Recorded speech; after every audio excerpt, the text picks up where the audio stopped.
వెంకటేశ్వర స్వామికి ఎవరైతే ఉపవాస దీక్ష చేస్తారో ప్రతి శనివారం ఒక్కసారి ఈ నియమాలను తెలుసుకోండి.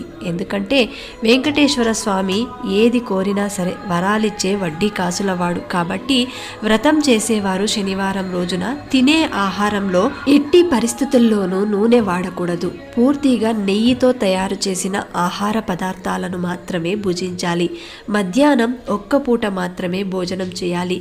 రాత్రి ఫలహారం తీసుకోవచ్చు. మద్యం, మాంసం లాంటివి తీసుకోకూడదు. బ్రహ్మచార్యం పాటించాలి.